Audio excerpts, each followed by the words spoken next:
तो hello guys, this is लवेश और आज की वीडियो में हम बात करने वाले हैं सीबीएसई क्लास 12 कंप्यूटर साइंस के पेपर के बारे में। और बेसिकली हम कंप्यूटर साइंस ओल्ड पेपर के बारे में बात करने जा रहे हैं जो कि C++ में है, क्योंकि आप जानते हैं कि कोविड-19 के चलते कंप्यूटर साइंस का पेपर शिफ्ट हो चुका है। वो 7 जुलाई को होगा। तो बेसिकली ये वाला जो वीडियो है वो 2019 टू 2020 के बैच के लिए है, क्योंकि इसके आगे C++ हटा दी जाएगी कोर्स से, कंप्यूटर साइंस न्यू ही आ जाएगी। ये गवर्नमेंट ने रूल कर दिया है। अब बात आती है इस वीडियो की। तो इस वीडियो में हम क्या देखने वाले हैं बेसिकली कि जब मैंने अपना कंप्यूटर साइंस का एग्जाम दिया था और मेरा बैच था 2018 से लेकर 2019, मतलब पिछले साल ही मैंने अपने कंप्यूटर साइंस का एग्जाम दिया था C++ में। और गाइस मेरे 100 आउट ऑफ 100 मार्क्स आए थे। तो इस वीडियो में हम बेसिकली बताने वाले हैं कि क्या टिप्स एंड ट्रिक्स आपको फॉलो करनी चाहिए, कैसे आपको पेपर अटेम्प्ट करना चाहिए, और कौन से मेरे ऐसे नोट्स हैं जिन नोट्स से मैंने स्टडी करी थी, जो हमें कोचिंग इंस्टीट्यूट से प्रोवाइड कराए गए थे। वो मेरे नोट्स नहीं है, कोचिंग इंस्टीट्यूट से प्रोवाइड गए थे और वो गाइस बेहतरीन नोट्स हैं। और कंप्यूटर साइंस का पेपर ना काफी ज्यादा प्रेडिक्टेबल होता है। तो गाइस मैं आपको बताने वाला हूं कि उन नोट्स को कैसे एक्सेस करना है। तो ये पूरा मैंने लिख रखा है कि उन नोट्स को कैसे एक्सेस करना है और कुछ टिप्स एंड ट्रिक्स देने वाला हूं। तो लिंक खोलने से पहले, पीडीएफ खोलने से पहले प्लीज मेरी बात सुन लो, ठीक है? तो चलिए शुरू करते हैं। तो सबसे पहले कि आप जानते हैं कि जो कंप्यूटर साइंस का पेपर होता है ना वो 3 घंटे का होता है, ठीक है? अब 3 घंटे के बाद ना हमें शुरुआत में ना 15 मिनट दिए जाते हैं पेपर को रीड करने के लिए।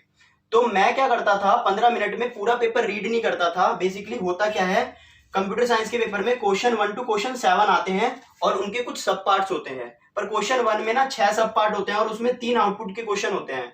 तो आउटपुट के क्वेश्चन को सॉल्व करने के लिए ना थोड़ा टाइम चाहिए होता है। तो मैं 15 मिनट में ना क्या करता था, कुछ नहीं करता था, बस ये 3 आउटपुट के क्वेश्चन फाइंड आउट कर लेता था, इनके आंसर सॉल्व कर लेता था और इन्हें रफ में लिख लिया करता था, ठीक है गाइस? अब इन 3 घंटे को हमें यूटिलाइज कैसे करना है, तो सबसे पहले मैं कुछ आपको नीट एंड क्लीन ट्रिक्स बताने वाला हूं। कि आपने तो ये सुना ही होगा कि हमारी कॉपी बोर्ड में ना 1-2 मिनट, ज्यादा से ज्यादा 5 मिनट में चेक होती है। 5 मिनट भी मैं काफी बोल रहा हूं। तो आपको अपनी हैंड राइटिंग काफी ज्यादा सुंदर रखनी है और 2-3 बातों का आपको और ध्यान देना है। जैसे कि आप क्वेश्चन 1 अटेम्प्ट कर रहे हैं, ठीक है गाइस? आप पेपर किसी भी ऑर्डर में अटेम्प्ट कर रहे हो, पर आप क्वेश्चन 1 अटेम्प्ट कर रहे हो ना, तो उसके सारे पार्ट एक बार ही अटेम्प्ट कर लो। ऐसा पेपर बिल्कुल मत अटेम्प्ट करना कि क्वेश्चन 1 में आप बी पार्ट अटेम्प्ट कर रहे हो पहले, फिर क्वेश्चन 4 में सी पार्ट कर रहे हो, फिर क्वेश्चन 3 में ए पार्ट कर रहे हो, फिर दोबारा क्वेश्चन 1 पे आ गए।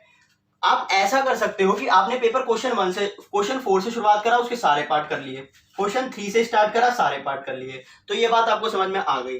अब बेसिकली आपको करना क्या है, अपना पेपर ना हो सके तो 2 घंटा 15 मिनट या फिर 2 घंटा 30 मिनट में खत्म कर देना है। और बेसिकली ये पेपर काफी आसान होता है, ज्यादा लेंथी नहीं होता और आपका खत्म भी हो जाएगा, ताकि हम आगे इस पेपर को अपने रिवाइज कर पाए, चेक कर पाए कि हमारी कोई गलती निकली तो नहीं है, ठीक है गाइस? अब चलते हैं कि आप मेरे नोट्स को एक्सेस कैसे कर पाएंगे, ठीक है गाइस? तो बेसिकली जो क्वेश्चन 1 है उसमें A to F पार्ट आते हैं और उसमें सिंपल लॉजिक वाले क्वेश्चन आते हैं, क्लास 11th वाले क्वेश्चन आते हैं, एरर फाइंडिंग आती है, सिंपल हेडर फाइल ढूंढने को आती है। मतलब आपको कोड दे दिया जाएगा, आपको बताना होगा कि उसमें कौन सी हेडर फाइल है, ठीक है? ऑपरेटर आ सकते हैं कि आपको बहुत सारे ऑपरेटर दे दिए जाएंगे, आपको बताना होगा कौन सा लॉजिकल ऑपरेटर है या फिर कौन सा रिलेशनल ऑपरेटर है। और 3 आउटपुट के क्वेश्चन आएंगे और बेसिकली 3 आउटपुट क्वेश्चन भी फिक्स्ड होते हैं। एक स्ट्रिंग पे आता है, एक पॉइंटर्स पे आता है और अपना एक रैंडम पे आता है। और रैंडम पे आउटपुट का क्वेश्चन आना बहुत ही मतलब 100% आएगा, ठीक है? और अगर आप 3-4 रैंडम के क्वेश्चन की प्रैक्टिस कर लेंगे ना, तो आपको काफी ज्यादा हेल्प हो जाएगी। अब जो हेडर फाइल का क्वेश्चन है ना, उसमें मैंने क्या करा है, अपने नोट्स में 1 पन्ने पे 2 पन्ने पे हमारे कोचिंग इंस्टीट्यूट में क्या किया था, सारी हेडर फाइल्स का दे दिए गए थे कि फॉर सपोज string.h में स्ट्रिंग कॉपी हेडर फाइल होती है, इसका फंक्शन ये होता है। तो उन 2 पन्नों में सारी हेडर फाइल लिखी हुई है, तो आप उनको रीड करके जरूर चले जाना। और पूरे क्वेश्चन पेपर में 2 जगह थ्योरी क्वेश्चन आते हैं, केवल 2 थ्योरी क्वेश्चन आते हैं, बाकी सारा पूरा पेपर एप्लीकेशन बेस्ड होता है। और वो 2 थ्योरी क्वेश्चन, एक तो क्वेश्चन 1 के एक सम पार्ट में आता है और क्वेश्चन 2 के ए पार्ट में आता है, क्वेश्चन 2 के ए पार्ट में और क्वेश्चन 1 के एक पार्ट में। तो क्वेश्चन 1 के जो पार्ट है उसमें जो थ्योरी क्वेश्चन आने वाला है, तो हमें ना कंप्यूटर साइंस का पेपर काफी ज्यादा एप्लीकेशन बेस्ड होता है। तो हम क्या थ्योरी पढ़े, इतनी सारी थ्योरी है, पर मैंने आपके लिए बहुत ही सिंप्लीफाई कर दिया है। क्वेश्चन 1 के लिए मैंने 11 थ्योरी क्वेश्चन दिए हैं नोट्स में और क्वेश्चन 2 में 8 या 9 क्वेश्चन दिए हैं थ्योरी के, और उससे बाहर गाइज नहीं आएगा, क्योंकि वही क्वेश्चन बार बार रिपीट होते हैं। जैसे कि मैं कह रहा हूं, कंप्यूटर साइंस का पेपर काफी ज्यादा प्रेडिक्टेबल होता है। अब जो क्वेश्चन नंबर 3 और 4 की बात कर लेते हैं, बेसिकली सॉरी क्वेश्चन नंबर 2 के बारे में बात कर लेते हैं। जो क्वेश्चन नंबर 2 है वो ऊप्स के बारे में आता है, और ऊप्स की केवल एक ही पीडीएफ है। उसमें हमारे 3 टॉपिक है, क्लासेस एंड ऑब्जेक्ट, बाकी हमारा कंस्ट्रक्टर एंड डिस्ट्रक्टर और इनहेरिटेंस। और नोट्स में कंस्ट्रक्टर एंड डिस्ट्रक्टर और इनहेरिटेंस के तो 2-2 पन्ने की नोट्स है, और उसे पढ़ने के बाद आपके सारे डाउट्स क्लियर हो जाएंगे।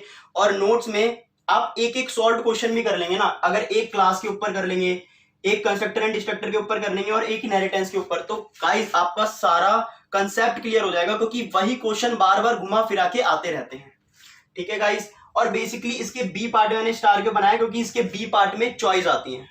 ठीक है गाइस, और एक थ्योरी का क्वेश्चन आता है, इनहेरिटेंस का क्वेश्चन काफी आसान आता है, डिट्टो वही आता है, बस डेटा चेंज कर देते हैं। ठीक है, कंस्ट्रक्टर एंड डिस्ट्रक्टर का भी ऐसे हो जाएगा कि आपको 2 फंक्शन दे देंगे, आपको बताना होगा कि ये फंक्शंस कौन से हैं, मतलब इन फंक्शन में कौन सा ऊप का कंसेप्ट लग रहा है। ज्यादातर उसका आंसर पॉलीमॉर्फिज्म ही होता है। अब बात कर लेते हैं 3rd और 4th के बारे में। 3rd और 4th क्वेश्चन गाइस बच्चों को ना काफी ज्यादा डिफिकल्ट लगते हैं, क्योंकि 3rd और 4th क्वेश्चन में ना प्रॉपर हमारी कोडिंग आ जाती है। इसमें हमें प्रॉपर प्रोग्राम लिखने होते हैं। इसमें बेसिकली 3rd क्वेश्चन की बात कर लेते हैं। इसमें 1D एरे का एक क्वेश्चन आता है, 2D एरे का प्रोग्राम आता है, मतलब पूरा पूरा प्रोग्राम लिखना होता है।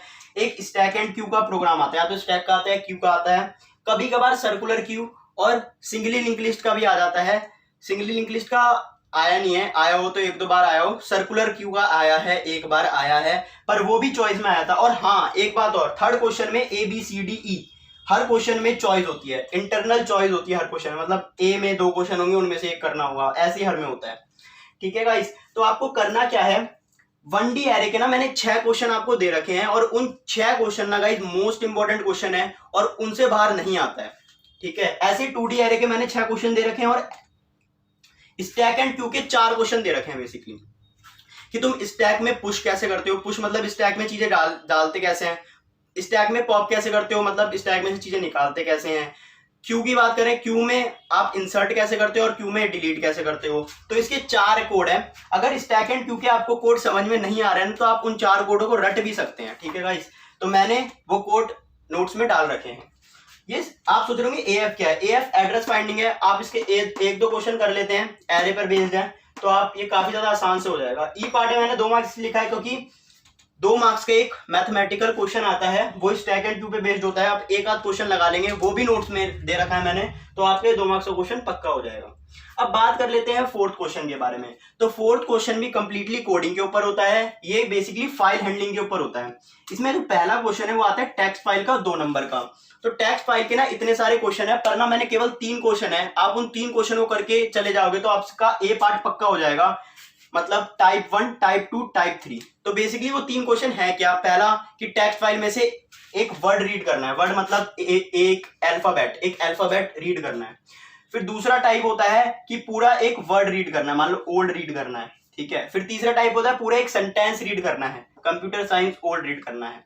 तो टेक्स्ट फाइल के 3 क्वेश्चन दे रखे हैं। बाइनरी फाइल का मैंने एक क्वेश्चन दे रखा है, और उससे ही मिलता जुलता बेसिकली वही कंप्यूटर साइंस का पेपर, बार बार कह रहा हूं, बहुत ज्यादा प्रेडिक्टेबल है, वही आता है। आउटपुट फाइंडिंग का 1 नंबर का क्वेश्चन आता है, वो आप प्रैक्टिस कर लेंगे तो आपका आसानी से हो जाएगा। यहाँ पर थ्योरी क्वेश्चन भी आ सकता है।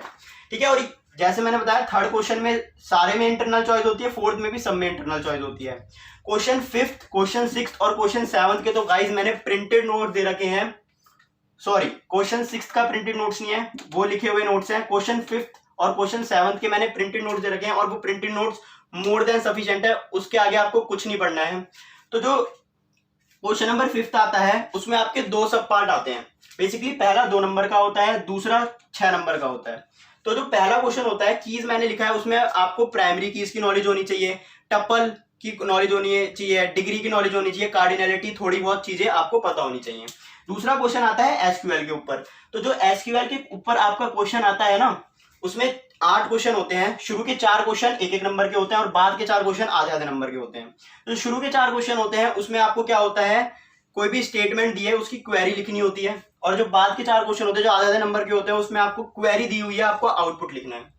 अब बात आती है ये 6th क्वेश्चन की। तो जो 6th क्वेश्चन है उसके नोट्स, सारे नोट्स ही वैसे, उससे बाहर कुछ आना ही नहीं है, और इन नोट्स को गाइज आप 4 घंटे में पढ़ लोगे।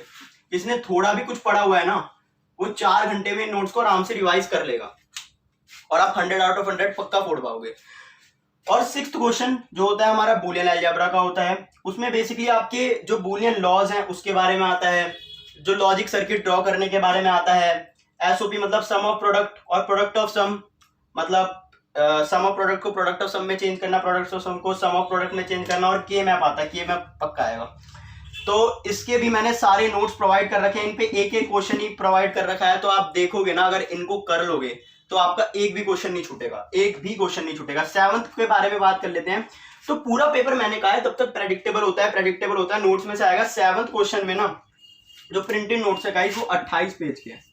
आप इन 28 पेज को ना डर मत जाना, क्योंकि ना इसका ये एक तो 10 मार्क्स का आ रहा है ऊपर से, और इसमें 5 डिवीजन है, 5 क्वेश्चन आएंगे, 10 मार्क्स के आएंगे। और जो ये वाले क्वेश्चन आते हैं ना गाइस, ये थ्योरी बेस्ड क्वेश्चन आते हैं, मतलब इसमें तो आपको रटना ही पड़ेगा, ठीक है। और 28 पेज के नोट्स हैं, इसका सिलेबस काफी ज्यादा बड़ा है, इस वजह से इसके 28 पेज के नोट्स हैं। तो इसमें मैं आपको इंपॉर्टेंट टॉपिक बता देता हूं। एक तो टोपोलॉजीज है, ठीक है गाइस, टोपोलॉजीज पढ़ सकते हैं। एक आप फुल फॉर्म्स पढ़ सकते हैं। एक पन्ने पे मैंने सारी फुल फॉर्म्स लिख सकती है, 45 to 49 फुल फॉर्म लिख रखी हैं, तो आप फुल फॉर्म पढ़ सकते हैं। और एक केस स्टडी जरूर कीजिए। लास्ट क्वेश्चन केस स्टडी का पक्का आएगा, उसमें 2 या 4 क्वेश्चन आपके पक्के आएंगे। उसमें आपको एक सिनेरियो दे दिया जाएगा, आपको बताना होगा वो लैन है, पेन है, या फिर उसमें कौन सी वायर हम यूज कर सकते हैं, वगैरह वगैरह, ये सब बात बतानी होगी। तो ये क्वेश्चन 1 to क्वेश्चन 7। हाँ गाइस, अगर आप इन नोट्स को कर लेंगे ना, आपके पक्का 100 आउट, ये तो मैं नहीं कह सकता 100 आउट ऑफ 100 आएंगे, क्योंकि एक आध क्वेश्चन मुश्किल भी आ सकता है। आपके 90 प्लस तो गाइस पक्का आएंगे। और अगर आपके पास अरिहंत है, जो भी प्रीवियस ईयर अरिहंत आती है, अरिहंत अगर आपने वो कर ली ना गाइस, ये तो लॉ है, अरिहंत के बाहर आता ही नहीं है, अरिहंत के बाहर आता नहीं है। और मैंने अपने टाइम में ये नोट्स पढ़े थे और केवल अरिहंत करी थी, अरिहंत, हाँ गाइस मैंने अरिहंत भी करी थी। अरिहंत के भी थोड़े थोड़े टॉपिक्स पढ़े थे और उनमें से क्वेश्चन प्रैक्टिस करे थे। बेसिकली अरिहंत किस लिए करनी है, क्योंकि आपको पता लग जाएगा प्रीवियस ईयर में क्या आ रहा है क्या नहीं आ रहा है, ठीक है गाइस। तो ये हो गया पूरा कंप्यूटर साइंस के बारे में। तो गाइस हाँ, मैं एक बात बताना भूल गया था कि जब भी आप एरर फाइंडिंग का क्वेश्चन करोगे ना, तो उस क्वेश्चन को अटेम्प्ट करने का एक पर्टिकुलर तरीका होता है कि क्वेश्चन पेपर में क्या होता है, आपका गलत कोड लिखा होता है, आपको उसको सही करके देना होता है, ठीक है। तो आपको करना क्या है, ब्लैक पेन से हेडिंग डालनी है, करेक्ट कोड ब्लैक पेन से हेडिंग डालनी है, उसे डिब्बा बनाना है और वहां पर करेक्ट कोड लिख देना है। और जो भी आपने करेक्शन करी है ना, उन्हें ब्लैक पेन से अंडरलाइन कर देनी है। और अगर आपको मेरे नोट से रिलेटेड कोई भी डाउट हो, या फिर कोई भी डाउट हो कि 100 आउट ऑफ 100 कैसे लाना है, या फिर कोई भी क्वेश्चन में डाउट आ रहा हो, या फिर कुछ भी कोड समझना हो, तो आप मुझे इंस्टाग्राम पे मैसेज कर सकते हैं, और इंस्टाग्राम आईडी भी मैं अपने डिस्क्रिप्शन बॉक्स में डाल देंगे। अगर आज की वीडियो आपको पसंद आई हो तो इस वीडियो को लाइक कीजिएगा और अपने फ्रेंड के साथ शेयर कीजिएगा, और उनको ये इन्फॉर्मेशन बताइएगा, और उनको भी ये नोट्स शेयर कीजिएगा, क्योंकि काफी ज्यादा वैल्यूएबल नोट्स है। तब तक के लिए गाइस हमारे चैनल को सब्सक्राइब कर लीजिए और बेल नोटिफिकेशन आइकन को भी प्रेस कर लीजिए, ताकि जब भी हम न्यू वीडियो डालें तो यूट्यूब आपको नोटिफाई कर दे। तब तक के लिए बाय बाय।